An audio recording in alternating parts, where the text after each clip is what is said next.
Operation Sindoor ప్రభావం పాకిస్తాన్ పై ఏ విధంగా ఉందో ఇప్పుడు ఈ బ్రేకింగ్ చూస్తే మనకు అర్థమవుతోంది. ఇక పార్లమెంటులో పాకిస్తాన్ ప్రెసిడెంటే మాపై మరో యుద్ధానికి భారత్ అయితే ఏర్పాటు చేసుకుంటుంది అంటూ కూడా ఆయన భయపడుతున్నారు. పాకిస్తాన్తో యుద్ధం వద్దు, మీరు చర్చలకు ముందుకు రండి అంటూ కూడా విజ్ఞప్తి చేస్తున్న పరిస్థితిని మనం చూస్తున్నాం. పాకిస్తాన్లోని అటు పార్లమెంటులో పాకిస్తాన్ ప్రెసిడెంట్ ఎవరైతే ఉన్నారో తను ఈ విధమైన వ్యాఖ్యలు చేశారు. ఒక ప్రెసిడెంట్ ఈ విధమైన వ్యాఖ్యలు చేశారంటే ఆపరేషన్ సింధూర్తో ఎంత భయభ్రాంతులకు గురైందో పాకిస్తాన్ మనకు అర్థమవుతోంది. ఇక భయంతో వణికిపోతోంది పాకిస్తాన్. తొలిసారి పాక్ నోట శాంతి మంత్రం అయితే వినిపిస్తోంది. మాపై మరో యుద్ధానికి భారత్ రెడీ అవుతోంది అంటూ పాక్ ప్రెసిడెంట్ అయితే ప్రకటిస్తున్నారు. యుద్ధ క్షేత్రం నుంచి చర్చల టేబుల్ వద్దకు రండి అంటూ విజ్ఞప్తి చేస్తున్నారు. పార్లమెంటు సాక్షిగా ఆసిఫ్ అలీ జర్దారీ విజ్ఞప్తి చేశారు. ఆఫ్ఘాన్ పైన అక్కసు వెళ్లగక్కుతున్నారు జర్దారీ. భారత్ అనుకూల దేశంగా అభివర్ణించిన జర్దారీ ఆఫ్ఘాన్ కూడా చర్చలకు రావాలంటూ కూడా పిలుపునిస్తున్నారు.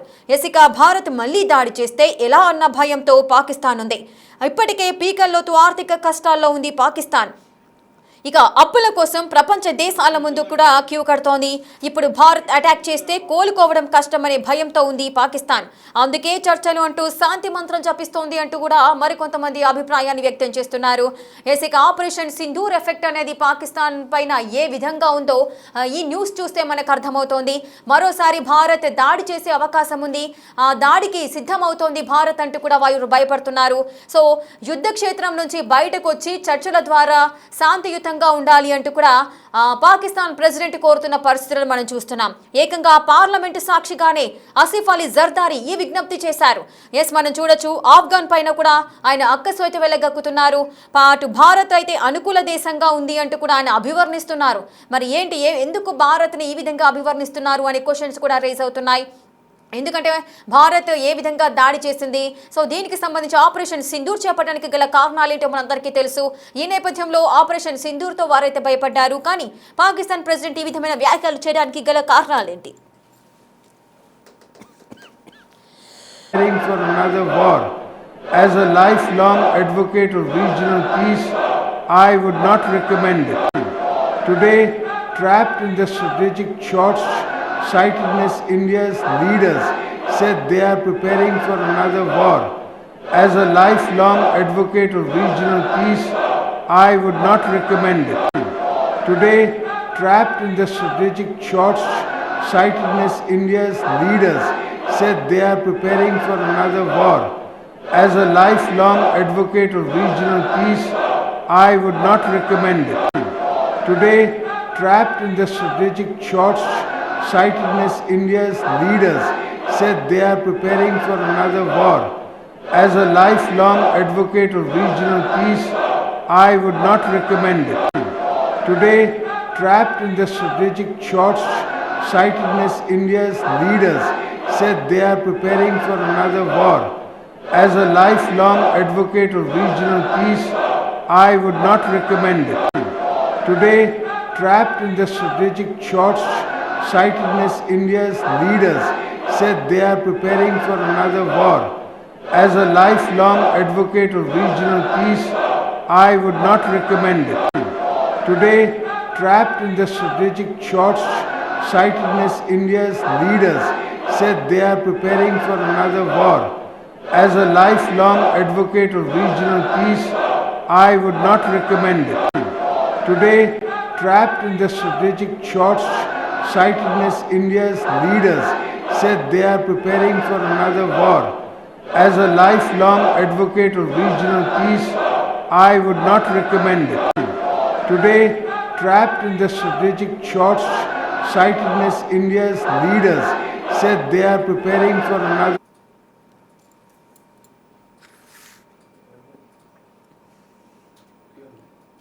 ఇక తొలిసారి పాకిస్తాన్ నోట శాంతి మంత్రం వినిపిస్తోంది. ఏంటి, ఉన్నట్టుండిగా పాకిస్తాన్ శాంతి మంత్రాన్ని జపించడానికి గల కారణాలేంటి?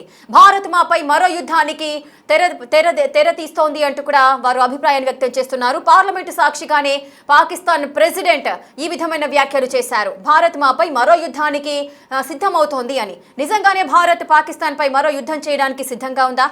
అసలు ఏం జరుగుతోంది? పాకిస్తాన్ ప్రెసిడెంట్ ఈ విధమైన వ్యాఖ్యలు పార్లమెంట్లో చేయడానికి గల కారణాలేంటి? పూర్తి డీటెయిల్స్ మా ప్రతినిధి శివ అందిస్తారు. శివ, ఏం జరుగుతోంది? నిజంగానే భారత్ భారత్ పాకిస్తాన్ పై మరొక యుద్ధం అనేది జరపబోతోందా? ఏమనుకోవచ్చు పాకిస్తాన్ ప్రెసిడెంట్ వ్యాఖ్యలకు సంబంధించి? ఇప్పుడు పాకిస్తాన్ గత కొంతకాలంగా కూడా అంతర్యుద్ధాన్ని ఎదుర్కొంటుంది. ఈ ఒకవైపు బలిస్ లిబరేషన్ ఆర్మీ, మరోవైపు పాకిస్తాన్ ఆఫ్ఘనిస్తాన్ కి సంబంధించిన తాలిబాన్లు ఇద్దరు కూడా రెండు వైపులా ఉక్కిరి బిక్కిరి ఆడకుండా పాకిస్తాన్ పైన దాడి చేస్తున్నారు. ఇప్పుడు దానిలో భాగంగా వారిపై దాడి చేయలేక వారి వెనుక భారత్ ఉంది అనేది ఒక నెపం అయితే పెడుతుంది. ప్రపంచం ముందు తీసుకువెళ్లేందుకు ప్రపంచం ముందు దోషిగా భారత్ చూపించే విధంగా కూడా ప్రయత్నాలు చేస్తుంది. దానిలో భాగంగా గతంలో ఏదైతే ఆపరేషన్ సింధూర్ సమయంలో బలిస్ లిబరేషన్ ఆర్మీ పశ్చిమాసియా నుంచి, పశ్చిమ దిశ నుంచి మేము మీకు సపోర్ట్ చేస్తామంటే గతంలో లేఖ రాసింది. తర్వాత ఇటు గత కొంతకాలం దశాబ్ద కాలంగా కూడా బలూచిస్తాన్ అనే ఒక దేశాన్ని మాకు స్వతంత్రంగా ప్రకటించాలంటే కూడా వారు ప్రయత్నాలు చేస్తున్నారు. దానికి సంబంధించి వారు ఒప్పుకోకపోవడంతోనే పాకిస్తాన్ ఆర్మీ పైన, పాకిస్తాన్ ప్రభుత్వం పైన వ్యతిరేకత వ్యక్తం చేస్తూ బలూచ్ లిబరేషన్ ఆర్మీ దాడులు చేస్తుంది. తర్వాత తెహ్రీక్ తాలిబాన్ వీరు కూడా సరిహద్దు వివాదం కొనసాగుతుంది పాకిస్తాన్ కు, ఆఫ్ఘనిస్తాన్ కు. ఈ నేపథ్యంలో వారు కూడా దాడులు చేస్తున్నారు. అయితే ఇప్పుడు ఈ సందర్భంలో తొలిసారి పాక్ మాత్రం శాంతి మంత్రాన్ని ఎత్తుకుంటుంది. మాపై మరో యుద్ధానికి భారత్ రెడీ అవుతుందంటూ కూడా పాక్ ప్రెసిడెంట్ ఒక ప్రకటన విడుదల చేశారు. అంటే యుద్ధ క్షేత్రం నుంచి చర్చల టేబుల్ వద్దకు రండి అంటూ కూడా పిలుపునిస్తున్నారు. ఇక పార్లమెంట్ సాక్షిగా ఇటు పాకిస్తాన్ అధ్యక్షుడు ఆసిఫ్ అలీ జర్దారీ ఒక పిలుపునిచ్చారు. ఆఫ్ఘన్ పైన అక్కసు వెలగక్కారు జర్దారీ. ఇక భారత్ అనుకూల దేశంగా జర్దారీ ఆఫ్ఘనిస్తాన్ ను అభివర్ణించారు. ఇక ఆఫ్ఘాన్ కూడా చర్చలకు రావాలని కూడా పిలుపునిస్తున్నారు. అంటే పాకిస్తాన్ పైన దాడి చేస్తున్న నేపథ్యంలో ఇటు ఆఫ్ఘనిస్తాన్ ని ఎదుర్కోలేక గతంలోనే ఆపరేషన్ సింధూర్ సమయంలోనే ఆర్థికంగా పాకిస్తాన్ కుదేలైపోయింది. వాళ్ళు దాడి చేయలేక, యుద్ధం చేయలేక కాలబేరానికి వచ్చి కార్గిల్ విరమణ ఒప్పందానికి ఒప్పుకున్నారు. కానీ ఏదో ఒక చోట భారత్ పైన దాడి చేయాలని ఏదో ఒక చోట ఉగ్రదాడికి కుట్ర చేస్తున్నారు. ఆ కుట్రలు చాలా భక్తులు చేసింది భారత ప్రభుత్వం, భారత సైన్యం. కానీ ఏదో ఒక చోట ప్రాణ నష్టం జరిగేలా కూడా వాళ్ళు దాడులు చేస్తున్నారు. దానిలో భాగంగానే ఇటు ఇటీవల రెడ్ ఫోర్ట్ వద్ద జరిగిన దాడి కానీ, ఆ తర్వాత కొన్ని ప్లాన్ చేసినప్పటికీ కూడా ఆ ప్లాన్స్ అన్ని కూడా భగ్నమయ్యాయి. అయితే ఇప్పుడు ప్రజెంట్ సిచ్యువేషన్ లో వారి దాడిని ఎదుర్కోలేక ఆఫ్ఘనిస్తాన్ చేస్తున్న దాడి కానీ, మరోవైపు బలూచ్ లిబరేషన్ ఆర్మీ చేస్తున్న దాడులు కానీ, ఈ రెండు దాడులను ఎదుర్కోలేక వారిద్దరి వెనుక భారత్ ఉంది. భారత్ మరి యుద్ధానికి సిద్ధమవుతుంది. ఏదో విధంగా మాపై దాడి చేయాలని చూస్తుంది. ప్రత్యక్షంగా కాకపోయినా పరోక్షంగా ఇతర దేశాల నుంచి మా మీద దండయాత్ర చేపిస్తున్నాయని ఈ ప్రధానంగా పాకిస్తాన్ భయపడటం. దానిలో భాగంగానే పాకిస్తాన్ పార్లమెంట్ వేదికగా జర్దారీ కొన్ని కీలక వ్యాఖ్యలు చేశారు. ఇక ఇప్పటికే బేకలతో ఆర్థిక కష్టాల్లో పాకిస్తాన్ ఉంది. అప్పుల కోసం ప్రపంచ దేశాల ముందు కీపడుతోంది. ఇప్పుడు భారత్ అటాక్ చేస్తే కోలుకోవడం కష్టమని భయంతోనే పాకిస్తాన్ ఉన్న నేపథ్యంలోనే అందుకని చర్చలకు రావాలని కూడా శాంతి మంత్రం ఎత్తుకుంటుంది. అంటే ప్రధానంగా చూసుకుంటే భారతే వెనుకుంటే ఈ రెండు దేశాలతో మాపై దాడి చేపిస్తున్నాయనేది ప్రధానంగా పాకిస్తాన్ భావిస్తుంది. దానిలో భాగంగానే ఇప్పుడు శాంతి చర్చలకు పిలుపునిస్తూ ఉన్నారు. అంటే ఒకవైపు శాంతి చర్చలు అంటూనే ఇటు పాకిస్తాన్ ఉగ్రవాదులు చొరబాట్లకు ప్రయత్నిస్తున్నారు. జమ్మూ కాశ్మీర్ కానీ, బండిపుర బోర్డర్ ఏదైతుందో అక్కడ అనంతనాగ్ జిల్లాలోను చుట్టుపక్కల ప్రాంతాల్లో వారు జమ్మూ కాశ్మీర్ లోకి పాకిస్తాన్ బోర్డర్ నుంచి రావడం, అక్కడ నుంచి ఏదో విధంగా కుట్రలు పనడం, స్లీపర్ సెల్స్ ఏర్పాటు చేసుకోవడం, ఏదో విధంగా భారత్ నష్టం చేకూర్చాలని ప్రణాళిక వైపు చేస్తూనే మన శాంతి మంత్రం ఎత్తుకుంటున్నారు. దానిలో భాగంగా ఇప్పుడు భారత్ ఇటువంటి రియాక్షన్ ఉంటుంది భారత్ నుంచి ఎదుర్కోవాల్సింది. కానీ పార్లమెంట్ వేదికగా, పాకిస్తాన్ పార్లమెంట్ వేదికగా జర్దారీ ఈ వ్యాఖ్యలు చేసిన నేపథ్యంలో ఇటు భారత ప్రభుత్వం ఏ విధంగా స్పందిస్తుందో చూడాల్సింది. కానీ భారత్ మరో యుద్ధానికి రెడీ అవుతోంది అనేది ప్రధానంగా వ్యాఖ్యలు చేసే నేపథ్యంలో కూడా ఖండించాల్సిన పరిస్థితి ఉంది. శివ, ఒకవైపేమో భారత్ మరోసారి యుద్ధానికి సిద్ధమవుతోంది అంటూ వ్యాఖ్యలు చేస్తున్నారు. మరోవైపు దాయాది దేశం పైన ఇంత అనుకూల వ్యాఖ్యలు చేయడాన్ని ఏ విధంగా చూడొచ్చు? అంటే భారత్ అనుకూల దేశం అని మరొక వైపు అంటున్నారు, మరోవైపు యుద్ధానికి సిద్ధమవుతోందని వ్యాఖ్యానిస్తున్నారు. అంటే ఈ ద్వంద్వ వైఖరిని ఏ విధంగా అర్థం చేసుకోవచ్చు? దీంట్లో ఏదైనా అంతరార్థం ఉంది అనుకోవచ్చా? ఒకవైపు శాంతి చర్చల పేరుతోనే వారు చర్చలు జరపడానికి సిద్ధమవుతున్నాయి. మరోవైపు ఏ విధంగా దెబ్బకొట్టాలని వ్యూహాలతో కూడా ముందుకు వెళ్లేందుకు పాకిస్తాన్ ప్రయత్నాలు చేస్తుంది. దానిలో భాగంగానే వ్యూహాత్మకంగా ఇటు మొదటి నుంచి కూడా చూస్తున్నాం ద్వంద్వ వైఖరిని ప్రదర్శిస్తూ వంకరని వారు చూపిస్తున్నారు. ప్రతి సందర్భంలో కూడా ఏదో విధంగా దాడి చేయాలి, భారత్ పై నెబనెట్టాలి, భారత్ పైన ఏదో విధంగా అంటే ఈ బలూచ్ లిబరేషన్ ఆర్మీ కానీ, మరోవైపు తెహ్రీక్ తాలిబాన్, అది ఆఫ్ఘనిస్తాన్ సంబంధించిన తాలిబాన్లు కానీ చేసే దాడి వెనుక భారత్ ఉంది అనేది ఈ పార్లమెంట్ వేదికగా చెప్పడం ద్వారా అంటే ప్రపంచానికి తెలుస్తుంది. ప్రపంచానికి ముందు ఏదో విధంగా భారత్ ను దోషిగా నిలబెట్టాలి, ఏదో విధంగా నింద వేయాలి అనేది ప్రధానంగా భావిస్తున్నట్లుగా కూడా ఈ నిపుణులు కూడా, రక్షణ రంగ నిపుణులు కానీ, ఇటు భారత్ సంబంధించిన కేంద్ర మంత్రులకు సంబంధించి అనుచర వర్గం కానీ ప్రధానంగా దీనికి సంబంధించి అధికారులు కూడా చెప్తూ ఉన్నారు. మొత్తంగా చూసుకుంటే భారత్ ఏదో విధంగా నెపం నెట్టాలి అనేది ప్రధానంగా భావిస్తున్నారు. అంటే ఆ యుద్ధానికి సిద్ధమవుతోంది భారత్ అనేది డైరెక్ట్ గా, అంటే ఒకవైపు ఆఫ్ఘనిస్తాన్ దాడి చేస్తున్న నేపథ్యంలో దాని వెనుక భారత్ ఉంది అనేది ప్రధానంగా పాకిస్తాన్ భావిస్తాం. దానిలో భాగంగా ఈ వ్యాఖ్యలు చేసి ఉండొచ్చు అనేది కొంతమంది నిపుణులైతే అంచనా వేస్తూ ఉన్నారు. Right, thank you Shiva, thanks for the details. Right, ఇక పాకిస్తాన్ అయితే వణికిపోతోంది అని చెప్పుకోవచ్చు. ఒక పాక్ నోట తొలిసారి శాంతి మంత్రం అయితే వినిపిస్తోంది. మాపై మరో యుద్ధానికి భారత్ రెడీ అవుతోంది అంటూ కూడా పాక్ ప్రెసిడెంట్ అయితే ప్రకటించారు.